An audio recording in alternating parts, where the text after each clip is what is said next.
we remain steadfast in our commitment in delivering local news that matters. Stories that inspire. Enriching the lives of Filipinos in the Philippines and across the globe. This is your GMA Regional TV. Buong puso para sa Pilipino. Mga balita ang atong tutukan sa One Western Visayas. Sunog! Grabe naman ang sunog sa amon! Nagluntad sa Barangay Airport, Mandurriao. Mas sobra isa kagatos ka mga puluyan ginlamon sang kalayo. Tips para makalikaw sa sunog, hibaloon. Empleyado sa Talisay City LGU sa Negros Occidental patay matapos gintiro sa balay. Sospek wala pa matumod sang kapulisan. Pagbunggo sang pick-up sa isa ka kalanaan sa Lapas. Kag senior citizen sa Barotac Viejo, Iloilo. Patay matapos maatrasan sang mixer. Aksidente sa pool sa video. 80 ka barangay sa Iloilo City hindi na normal ang level sang tubig sa mga bubon. Pagrasyon sang tubig sa mga apektado, ginapangandaan na sang LGU.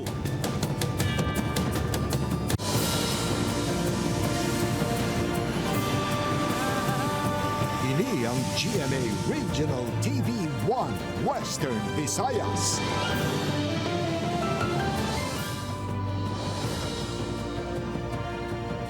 Mayong hapon, ini ang One Western Visayas, masaligan sa tsaran sang kamatuoran kag wala sang ginadampigan. Ako si Jerthro Charlatan, live sa GMA Iloilo Station.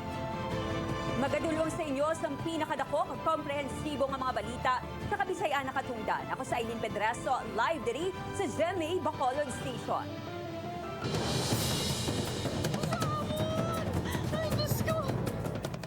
Mga kapuso, masobra isa kagatos ka mga balay na halitan sang nagluntad nga sunog sa Barangay Airport, Mandurriao, Iloilo City. Sa banwa naman sa San Miguel, isa kabalay, ginlamon man sang kalayo. Ining gintutukan ni John Sala live sa Mandurriao, Iloilo City. John?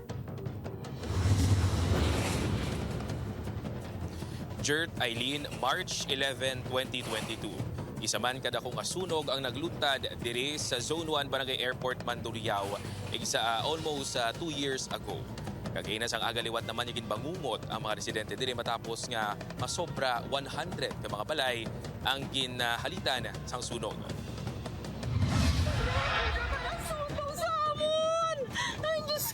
Nagaibuan nga kalayo ang ginupdan sang madamol kag maitom nga aso ang nagpukaw sa pila ka mga residente sang Zone 1 Barangay Airport, Mandurriao kainas ang aga. Husto na lang ang magpungko si Joshua samtang ginalantaw ang iyang balay nga ginalamo na sang kalayo. Emosyonal ini bangod bag-ulang kuntani siningin pa kayong iya balay nga madugay na sini nga ginsuptan. Magbulo na tayo akong balay sino. Magbulang gina pa kayo. Gastuan ko.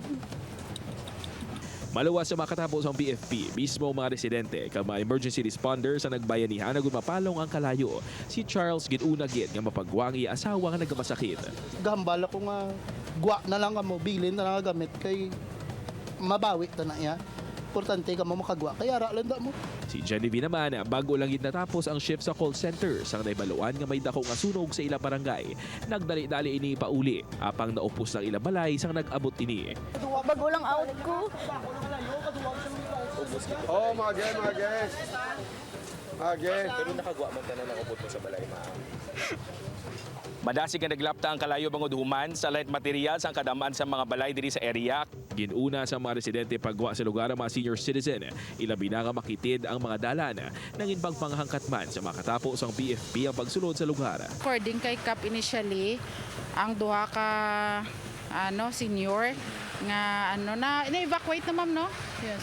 Padayon pa ang investigasyon sang PFP sa ginsuguran sang sunog kag kung ano ang gintunaan sang kalayo. Pila sa mga ginatutukan ang nabilin nga niluto o kung may kaangtanan sa kuryente. Sa datos ang Iloilo City Disaster Risk Reduction and Management Council, 103 ka mga balay ang nahalitan sang sunog, sa din 55 ang totally gutted samtang 48 naman ang partially damaged. 109 ka mga pamilya ang apektado sang sunog. Sa Samtang isa man kabalay ang nasunog sa banwasang San Miguel, Iloilo. Manug alas 9 kainas ang aga sa nagkalayong balay ni Lolita Tobo sa barangay San Jose. Natabuan nga wala sang tawo sa balay. Suno sa mga nakakita, gulpyada lang nga nag-aso ang likod nga bahin sang balay. Mas swerte nga wala na naglapta pa ang kalayo. Ginaimbestigahan sa karon sang BFP ang ginhalinan sang kalayo kag kabugusan nga halit sang sunog. Panumdum naman sang BFP para makalikaw sa sunog, gilayon nga gabuton sa saksakan ng appliances nga nagainit, nagapanimaho na o kung nagaaso. Regular nga i-check ang electrical installation sa inyo balay. Siguraduhon nga naka-off ang gas stove antes magtulog kag tagsa nga magbiya sa balay. Ipalayo ang nagasiga nga kandila sa mga butang nga madali masunog pareho sa kortina. Likawan nga magtungtong sang posporo kon lighter sa lugar nga malabot sa mga bata. Kag ipahanumduman sa ilang ang mga ini hindi hampangan. Kung mahimo, may fire safety equipment pareho sang fire extinguisher sa inyo balay.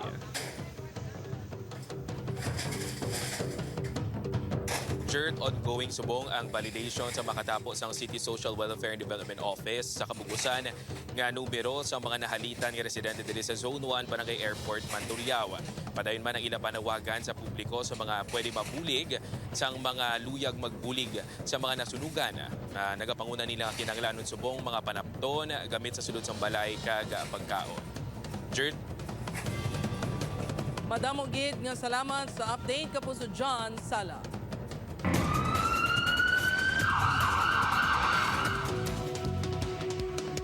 Empleyado ng Talisay City LGU patay sa gintiro sa sulod mismo sa Iyabalay. Suspect padayon pa nga ginapangita sang kapulisan.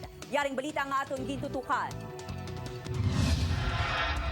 Pasado alas 7 kainas ang aga sang napuhag sang asod-asod nga lupok sang pusil. Ang ini nga puloy-an diri sa isa ka subdivision sa Barangay Zone 12A sa siyudad sang Talisay. Pila ka minutos lang ang nakaligad. Nasapuan na nga wala sang kabuhi. Ang 44 anyos nga si Mike Lumawag sa sulod mismo sang kusina matapos ginsulod sang suspect kag ginluthang sa makapila ka beses. Makit-an pa nga naganilaptang ini nga mga baseyo sang wala pa maibaluan nga kalibre sang pusil. Sagwa sa puloy-an sang pamilya. Kaya nagdulong sa bata, 6:30. Nagparada yung siluda, sagit nga gamay, sirado ng dako mo. Nga mabuli sa sanggit intiro na sa ang laot po sa tagit sa kusina na yun. Mabuot, kagula sang kaaway ang biktima suno sa pamilya. Nagapati sila nga may madalong nga rason sa likod sang krimen. Sakit man na sa mo kay way ni siya gamo nga tao mo. Ta siya na yung guro pinakabuot sa mga pakisahay. Way na siya kanaya gamo kay ano siya matutom na siya nga tatay. Wala pa sa karon sang klaro nga anggulo nga ginatutukan ang kapulisan. Natala na pa sila nga magakuha sang kopya sang CCTV sang eskwelahan malapit sa lugar kung sa diin may nakita nga nakamotorsiklo nga nagasunod sa salakyan sang biktima antes sang insidente. Hindi pa kita mong kaba nga amo gid ang nakita sa CCTV, amo gid ang suspect nato no. So kay wala dabi isang focus gid nga footage nga nakuha. Patang ato nakuha lang is may nagasunod lang nga mas persona nga nakamotor. Pagatutukan pa kung posible konektado sa trabaho sang biktima sa Treasurer's Office sang syudad ang pagpatay sa iya. Pinaagi sa official Facebook page ng LGU, ginpahayag ni Talisay City Mayor Neil Lizares nga lubos sini nga ginakasubo ang kamatayon sa ila maayo kag mapisan nga empleyado. Hugot sini nga ginakondenar ang natabo sa biktima kag nagpasalig nga mabulig ang LGU sa pagpangita sang hustisya. Upod kay Reynald Castillo, Aileen Pedreso, One Western Visayas. Kalan-an sa Barangay Tikod, Lapas, ginarado sa isa ka pick-up. Duha ka mga kaingon sining establishmento na dala sa man. Samtang isa ka senior citizen patay matapos na atrasan sang isa ka mixer. Duha ka mga insidente na huli ka. Si John Sala nakatuto. Kinakabing nga second life sang pamilya ni Ivy ang ilang pagkasalbar sa peligro saptang mahamuok ang ilatulog kay ina sa kaagahon. Nagatulog malapit sa pertahan sang ilang karinderya si Ivy upod ang iya bata sang hinali lang nga may isa ka pick-up nga nag-arado kung nagbunggo sa kaigod dila ang karinderya. Tapos ano yan dyan na ano talaga yung poste. Kung wala yung poste, kasama kami dito. Base sa CCTV footage, gilayon man ni nakagwang mga sakay sang pick-up kag makitaan kagin pasakay sang isa pagit ka pick-up kag ginapasuni nga gindala sa ospital. Tubtub subong wala pa nagpakig-angot ang tag-iya sang salakyan sa barangay council apang suno sa punong barangay bangod sa insidente, mas pahugton pa nila ang seguridad sa lugar. Dugang ta sang warning device kag tapos sa pabaloto na sa mga driver nga inainay na sila pagpadragan. Magasukot naman sang danyo sa mga tag-iya sang establishmento na ulamid sa insidente. Samtang gidbawian naman sa kabuhi ang 88 anyos nga babae gidkilala kay alias Elvira matapos nga maatrasan sa isa ka mixer truck sa Barangay San Francisco, Barotac Viejo kahapon sang aga. Sa sini nga video makitaan nga tinali ilang nag-atras ang mixer sa mataas nga bahin sang lugar kag nagdiretso sa isa ka tiyangge sa diin ginapahayag nagabakal ang biktima. Pag-start niya, bali wala pa na nga ma-start ang yung start ang engine sang nainambitan nga truck. Nag-atras na ini ang mixer. Ang ginimo niya, naglumpat din siya sa truck para nga kuntani pangilan ng karito. Pero wala yagid na punggan kag nagdiretso ini sa tiyangge. Patal ka pila sa ulo kag dughan ang gitunaan sa kamatayon sang tigulang. Ginkilala naman ang driver sang mixer nga si alias Ray. Nagaregluhan ni naman ang magtimba nga bahin kag nakasugtan kaya hindi na magpasaka pa sang kaso ang mga himata sang biktima. Upod kay Cirilo Rinduque, John Sala. One Western Visayas. Integrated Bar of the Philippines Negros Occidental Chapter plano nga magpakikangot sa Bacolod City LGU agud istoryahan ang ginahinyo nga parking space sa Guasang Hall of Justice. Yaring balita. Matapos ang issue angot sa pag-clamp sang bitaw sa salakyan sa isa ka abogado nga nakapark sa kilid sang Hall of Justice. Luyag karon sa Integrated Bar of the Philippines Negros Occidental Chapter nga magpakigangot sa Bacolod City LGU. Inagud maghingyo nga tagan sila sang parking space sa Guasang Hall of Justice. It's still up to the LGU to allow us or not. Sunod sa tagpamuno sang bitaw, wala ginaprobahan sa LGU ang resolusyon angot sa hingyo nga konsiderasyon partikular sa pagpark sa Guasang Hall of Justice. I think it was not approved. No, and no less than the mayor who was pronounced sa iyang mga press-con where we draw the line as far as among objective yung decongest ang areas. Nagpangayos ng pasaylo ang bitaw bango nagtugas ang konflikto ang operasyon. Apang paathag sini, madamo sang reklamo nga nabato ang lakip na ang gutok nga lagyan sa lugar. But damo na ga-complain sa ako no office, damo nag-suggest nga dapat hindi na gina maparkingan. Nagpasalamat naman ang IBP nga ginpamatian sang bitaw ang ilang unang nga suhestyon angot sa mga signages nga kinahanglan mahangpan sa mga motorista. No, wala man kami agad dyan na. Pwede, that's our goal man lang. Proper implementation lang niya sa ordinance. Upod kay Reynald Castillo, Aileen Pedraso. One Western Visayas. Sa iban pang balita, hindi normal nga level sang tubig sa mga bubon sa kapin 80 ka mga barangay sa Iloilo City na monitor sang Iloilo City Enro. Iloilo City LGU nagapanghanda na nga magbulig sa pagrasyon sang tubig kung magkulang ang supply. Ini ang gintutukan ni Kim Salinas. Sambot o kung ginakulang ang tubig sa bubon nga ginakuhaan sa mga residente sang Barangay Mulyeluni, Iloilo City proper. Suno kay Nanay Grace, sang una masobra pa 30 kagalon ang ilang mabuta base sa kapasidad sang bubon, subong 7 na lang. Kulang isa kulang ginamon subong tubig kay subong mo gabigin ng init. 7, 8 na dira na isang na pagkatapos na pa untatan mo mga isa ka oras, amo naman na pagkuha naman namo niwat. Si Suzette, nagakabudlayan kag nagaantos man bangod sang kakulang sang tubig. Gani, todo kinot ini agud may gamiton pa sa masunod nga adlaw. Ang kinilis sa tinigang, ginambunyag pa sini sa iya tanom. Ginakulang parina sa akon, may 3 ko kakabataan. Ang ubra ko sa ilang nga ginapaligo, kay parina may tanuman ko sa likod. Ginasalod ko sa labador. Ginapatipon ko sila. Ang Barangay Mulyeluni, ang isa sa ginakabig nga medium risk subong ating ilinit santo sa Climate and Disaster Risk Assessment sang Iloilo City. Sa inisyal nga monitoring sang Iloilo City Enro, ginabanta 80 na ka mga barangay o kon 40% sa mga kabarangayan sa syudad ang hindi na normal ang level sang tubig sa mga bubon. Ambal kitang hindi normal, inaabalang mga sa una tatlo katabay, subong tagduwa na lang. Kag at the same time, mauubos nila usar, mahulat sila for another 2 hours to recharge. No? Magahatag sang report ang sentro sa palabuton nga Huwebes sa pinal nga numero sa mga barangay nga hindi na normal ang level sang tubig. Pagabasehan ng report kung kinahanglan na magdeklara sang state of calamity sa syudad. Kung padayon nga magakulang kag magalabot na sa kritikal nga level ang tubig sa mga bubon, handa naman ang sentro nga magbulig sa obserasyon paagi sa ila mga water tanker. May gin-deploy na kita nga mga water tankers sa kabarangayan, 2,000 liters nga mga tanks. So kung mag-worsen ang sitwasyon, we will do water rationing. Upod Kirabel Porquia, Kim Salinas. 1 Western Visayas.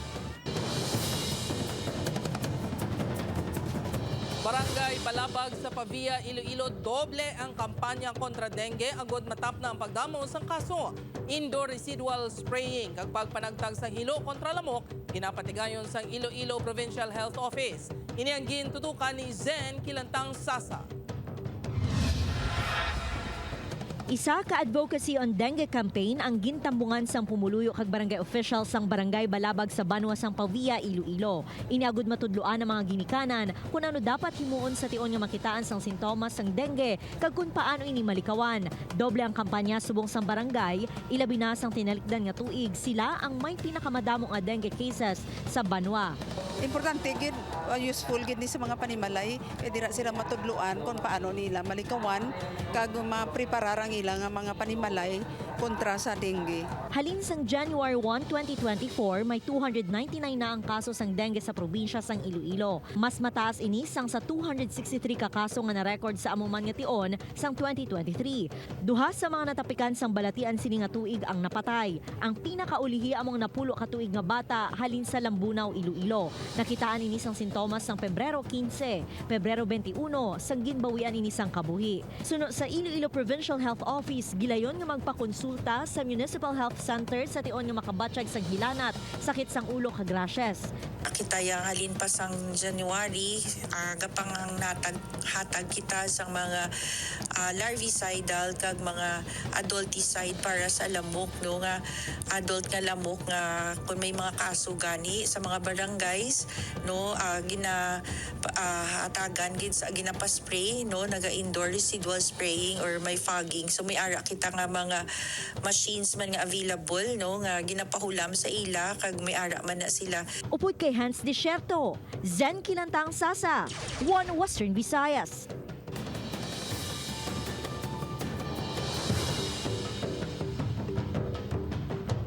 Mga kapuso, gin-implementar na kainas ang aga sa mga oil company ang adjustment sa presyo sang gatong. Ang presyo ng diesel ang nagnubo sang 40 sentimos kada litro, samtang ang kerosene nagnubo man sang 35 sentimos kada litro. Nagtaka naman sang 50 sentimos ang presyo sang kada litro sang gasolina. Base sa datos ng Department of Energy, halin sa nagsulod ang tuig 2024, mayara na sang kabubusan nga 5 pesos kag 45 sentimos nga kabubusan nga saka sa presyo sang kada litro sang gasolina. 4 pesos kag 45 sentimos sa diesel kag 40 sentimos naman sa kerosene.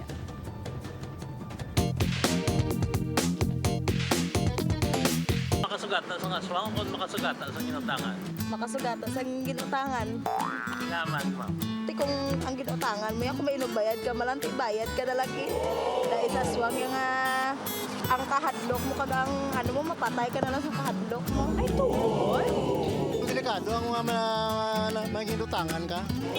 Ay, kung may ginutangan ka, ilog ka barangay, mabulabog, kung may utang ka. Really? Pero kung aswang yan, di ba na mabalan kung saan ka masugatay. Pero ang manutang yan, masugata, mga may utang ka. Maski hindi yan kakatuon niya ka nakapamagputon. Ganyan din, doon sa kayang utang niya, 5 na ni kabulan, huwag mabayra, no?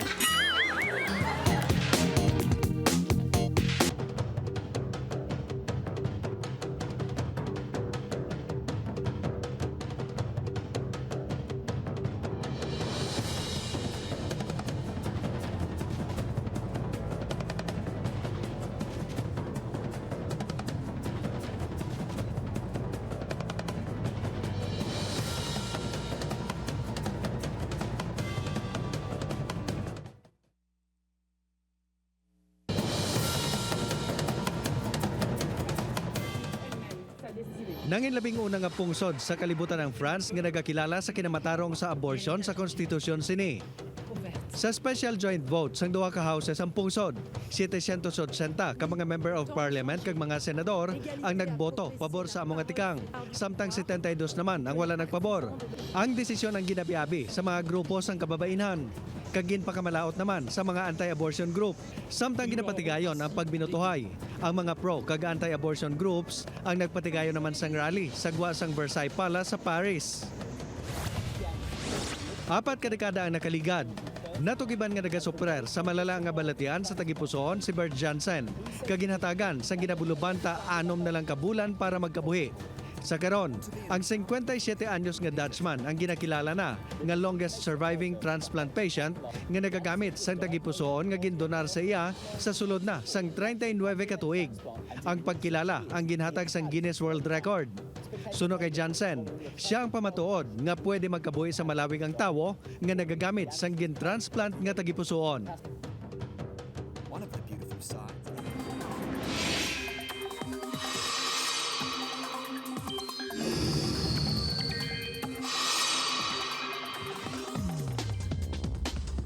Mga kapuso, naghina na gid ang hangin amihan gani lauman ang mainit nga tiyempo sa dako nga bahin sang pungsod. Apang pagklaro sang Pag-asa, hindi pa opisyal na nagtapos ang amihan season. Sa subong bugos nga pungsod ang apektado sa easterlies o ng warm and humid nga hangin halin sa dagat Pasipiko. Base sa datos ng Metro Weather, manubo ang tsansa sa ulan sa Western Visayas apang manginhanda gihapon kung may hinali nga pag-ulan. Mangin maayo naman ang tempo sa iban pang bahin sa pungsod, magluwas lang sa may eksperyensyahan nga localized thunderstorms sa hapon o kun gabi. Samtang naglabot sa 40 degrees Celsius ang maximum heat index nga nabatsyagan subong adlaw diri sa Western Visayas.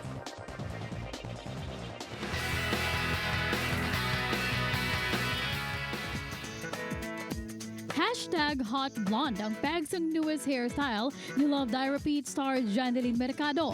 Naka-black mini dress si Jan with leather jacket. Ang comments ng netizens, do kasubong nga aral lang sa 20 si Jan tungod katungan sa 20th anniversary sa show business, wala kuno sa minagbago sa aura ni Jan. Napasana ko lang netizens sa simple but memorable 24th birthday celebration ni Bianca Umali. Magluwas sa stunning photoshoot ay naging highlight syempre among sweet birthday message ni Black Rider star Ruru Madrid kung saan niya pasalamatan na aktres sa iya kalipay kag-inspiration nga dala sa iya life. May I love you pa sa uli nga bahin sa message ni Ruru para kay Bianca. Yari naman ang mga eksena nga dapat mamiss sa Black Rider.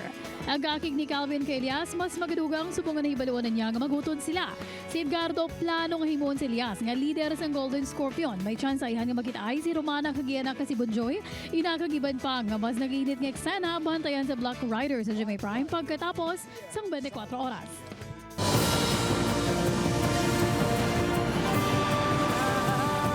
Ini ang GMA Regional TV 1 Western Visayas.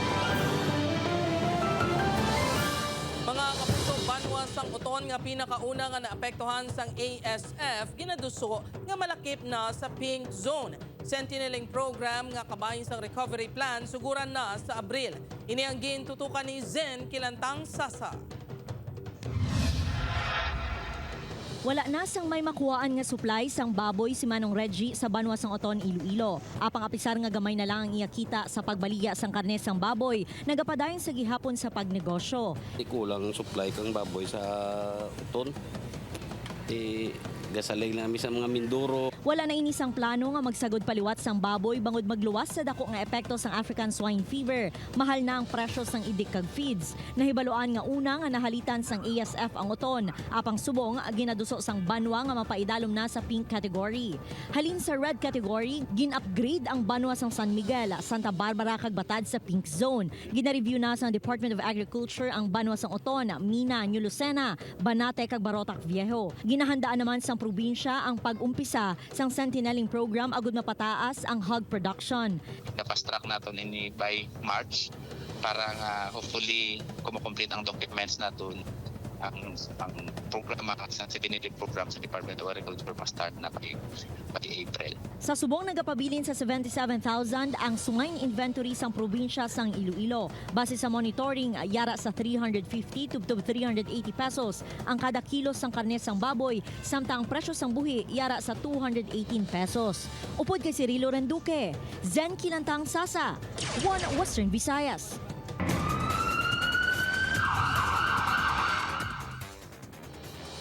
NBI Central Office natala na nga magpadala sa Intelligence Service Team agon magbulig sa investigasyon sa pagkasapos sa mga parte sang lawas sa Guam sang talatapan sang NBI Bacolod City. CCTV nagaandar sunod sa talatapan. Yaring balita nga aton gitutukan. Nagapaninduga ng NBI Bacolod City nga may CCTV sa guwasang opisina sang ahensya kag naga-operate ini. Apang sa ila pagtsekyar sa footages, wala nalabot sang camera ang pagbilin sa mga parte sang lawas, rason nga wala pa matumod ang nagbilin sini. We have CCTV cameras here, oo. Pero yung pinaglagyan, yung kung saan nilagay yung body parts na yon, hindi na abot on the left side, medyo malayo na sa gate. Oo. Hindi na nahagip. Apang sa investigasyon sa kapulisan, natukiban nga ginpatay ang CCTV sa guwa sang talatapan. Pila ka oras antes sa sapwa ng mga parte sang lawas ang tawo. Dito na ito nakitaan nga ang until 7 p.m. ng sang gabi, sang February 29, ang ilang recording. Tapos nag-resume sa alas 7 sa aga naman sa March 1 na timing sa po incident na nakapatay lang Subong adlaw nagpadulong na sa NBI Central Office ang NBI agent nga gintumod sa sulat nga protektor sa isa ka drug lord para sa imuon nga interogasyon kabahin sang investigasyon. Natala na naman nga magpadulong sa Bacolod City ang gintukod nga Intelligence Service Team sang NBI Central Office para magpatigayon sa kaugalingon nga investigasyon. Sunod sa kapulisan, nagpahayag ang NBI agent nga posible siya nga isaylo sa iban nga lugar samtang nagapadayon ang investigasyon. May orders ako na kanina kay chief niya pagka-transfer sa, pero siya nagpamalibad, nagambal siya sa tubangon niya kung ang ining kaso. Pagpamahog ang ginatanaw nga motibo sang kapulisan sa pagbilin sang utod nga parte sang lawas sang tawo nga ginatanaw nga konektado sa illegal gambling kag isabo nga operasyon sang ahensya sa Negros Occidental. Upod kay Reynald Castillo, Aileen Pedraso, One Western Visayas. Enkwentro sa tunga sang militar kag ginapatihan New People's Army nagluntad sa banwa sang Niagaw, Iloilo. Samtang isa sa 4 ka mga bangkay sang ginaligar rebelde sa enkwentro sa San Joaquin, Iloilo, wala pa sa gihapon mag-claim sang pamilya. Si John Sala nakatuto.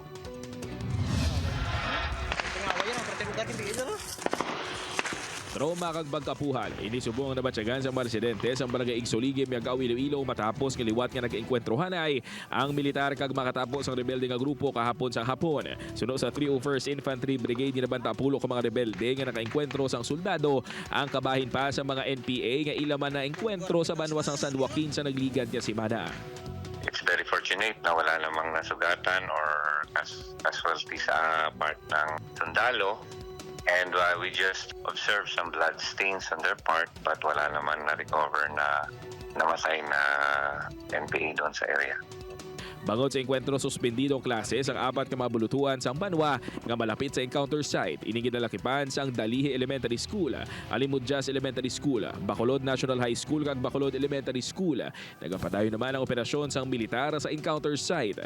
Samtang sa 4 ka mga bangkay nga na-recover sang militar sa encounter site, sabay naman sang Barangay Turocadan, San Joaquin, Iloilo, isa ang wala pa nakuha sa punerarya. Sino kay Brigadier General Samson, may pila ka mga pagduda sa pagkilala sa nasambit nga rebelde, butang nga wala pa ini makuha sang pamilya. Nagkaroon ng doubt sa identity niya as previously reported.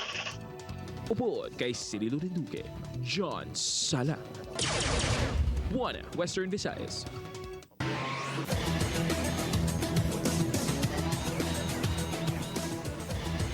Kadungan sa selebrasyon sa Parao Regatta Festival, ginhiwat man ang 2024 Parao Regatta Beach Volleyball Tournament. Inigintutukan ni Zen Kilantang Sasa. Todo cheer ang 66 anyos nga si Lola Asuncion sa iyang apo nga si Lara May Silva nga player sang Letran Lady Knights. Si Lara May ang second year college nga nagakuha sang kurso nga marketing kag tumandok sang San Isidro La Paz. Nagalantaw gid si Lola sang tanan nga hampang sang iya apo. Nagapasalamat ko kay God, sunod nakapasalamat man kay Coach Jiggy kay ang ako sa muna nagpaano siya sa Letran. So proud ko na sa apo ko ya. 4 ka teams ang nagsambuwa sa Parao Regatta Women's Beach Volleyball. Isa diri ang Colegio de San Juan de Letran. It levels up the competition. So for our local players, it's actually a good training ground for them to watch higher level competition and of course learnings from them na makuha nila and ma-apply. Nakuha sang Lady Knights ang second runner-up sa torneo. Sunod sa management committee sang eskwelahan, pinaagi sa sininga tournament mabuligan ng mga atleta nga mahanas pa ang ila abilidad sa sports kag mangin kabahin sang national team. Number 1, yung exposure ng mga players. And number 2, because of GMA, kasi sila ang amon nga coverer for the next years. Regional exposure, ginatagaan gid nila sa importansya ng NCAA. And of course, to promote the NCAA to the regional level, to the provinces. Plano man sini nga imbitaron ang Manila teams sa masunod nga tuig sa Parao Regatta Beach Volleyball. Upod kay Cirilo Renduque, Zen Kilantang Sasa, One Western Visayas.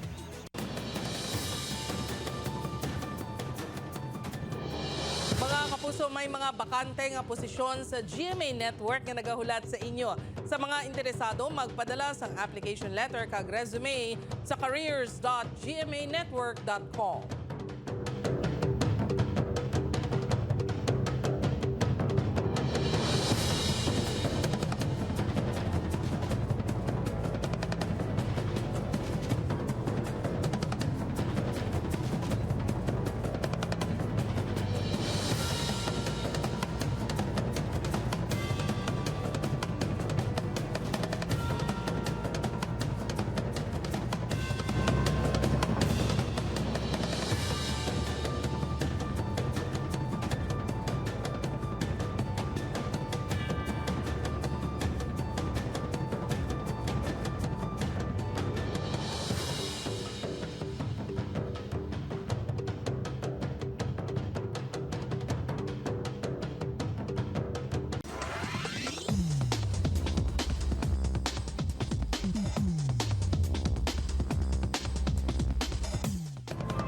Mga kapuso, mahimo niyo malantaw ang ining episode sa GMA Regional TV official website www.gmaregionaltv.com. Pwede man mabisita kag i-click ang subscribe button sa GMA Regional TV official YouTube channel para sa mga updated nga balita. Sa atong mga kapuso diri sa Western Visayas kag subong man sa atong mga kapuso abroad, madamo gid nga salamat sa pagtutok. Ako si Eileen Pedrasto. Kapuso, mag-isa kita kag hibaloon ng mga balita tungod local news matters. Ako si Gertrude Charlatan, ini ang One Western Visayas, bugos nga puwersa para sa mas dako nga misyon kag mas masangkad nga pagserbisyo sa pungsod.